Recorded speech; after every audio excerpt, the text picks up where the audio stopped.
Welcome to recipes இன் மைவி. இன்றைக்கி நம்ம அருமையான சுவையில் எல்லா வகையான சாதத்துக்கும் பொருத்தமான உருளைக்கிழங்கு வறுவல் தான் செய்ய போகிறோம்.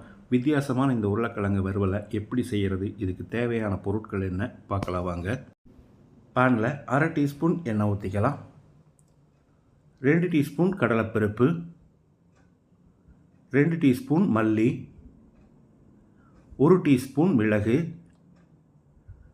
3 வரமிளகாய், 1 டேபிள் ஸ்பூன் நிலக்கடலை, ஒரு சின்ன நெல்லிக்காய் அளவு புளியை பிச்சு போட்டுக்கலாம். 1 டீஸ்பூன் சீரகம், 1 டீஸ்பூன் வெள்ளை எள்ளையும் போட்டு வறுத்துக்கலாம். கருகாத அளவுக்கு வறுக்கணும். வெள்ளை எள் இல்லைன்னா பரவாயில்ல, விட்டுருங்க. செவக்கிற அளவுக்கு வறுபட்டுருச்சு. இதில் 4 டேபிள் ஸ்பூன் துருவின தேங்காயை போட்டு வறுத்துக்கலாம். தேங்காயில் இருக்கிற ஈரப்பதம் போகிற அளவுக்கு 1 நிமிஷம் நல்லா வறுக்கணும். இப்போ இதை எடுத்து ஒரு பிளேட்டில் கொட்டி ஆற வச்சிடலாம். நல்லா ஆறின பிறகு மிக்ஸி ஜாரில் போட்டு பவுடராக அரைச்சி எடுத்துக்கலாம். பேனில் 2 டேபிள் ஸ்பூன் எண்ணெய் ஊற்றிக்கலாம். 1/2 டீஸ்பூன் கடுகு, 1 டீஸ்பூன் சீரகம், கொஞ்சமாக கருவேப்பிலை, மீடியம் சைஸில் 2 பெரிய வெங்காயம் நீல வாக்கில் நறுக்கினது, இதை போட்டு பிரட்டி விட்டுடலாம்.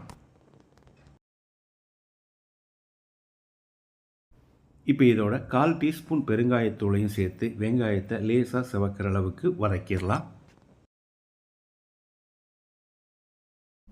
வெங்காயம் இந்த அளவுக்கு வதங்கினது போது 400 கிராம் அளவுக்கு உருளைக்கிழங்கை வேக வச்சு எடுத்து வச்சுருக்கேன். நான் தோலோடையே கட் பண்ணி வச்சுருக்கேன். நீங்கள் தோல் வேண்டான்னு நினச்சிங்கன்னா தோல் எடுத்துகிட்டு கட் பண்ணிக்கோங்க. இப்போ இதை போட்டு பிரட்டி விட்டுறலாம். இதுக்கு தேவையான அளவு உப்பு சேர்த்துக்கலாம். நான் 1 டீஸ்பூன் உப்பு சேர்க்கிறேன், நீங்கள் பார்த்து போட்டுக்கோங்க. கூடவே நம்ம வறுத்தரைச்சி வச்சுருந்த பவுடரையும் போட்டுக்கலாம். உருளைக்கிழங்கில் மசாலா பிடிக்கிற மாதிரி ஒரு 2 நிமிஷம் நல்லா பிரட்டி விடணும். 2 நிமிஷம் பிரட்டி விட்ட பிறகு பொடியாக நறுக்கின மல்லி இலையை போட்டு கலந்து விட்டு இறக்கிடலாம். அருமையான சுவையில் நான் செஞ்சுருக்கிற இந்த உருளைக்கிழங்கு வறுவலை இதே மாதிரி இதே அளவுகளோடு நீங்கள் செய்து பாருங்கள். இந்த வீடியோ பிடிச்சிருந்தால் லைக் பண்ணுங்கள், கமெண்ட் பண்ணுங்கள், ஷேர் பண்ணுங்கள். சப்ஸ்கிரைப் பண்ணாதவங்க சப்ஸ்கிரைப் பண்ணுங்கள். மறக்காமல் பெல் பட்டனை கிளிக் பண்ணுங்கள்.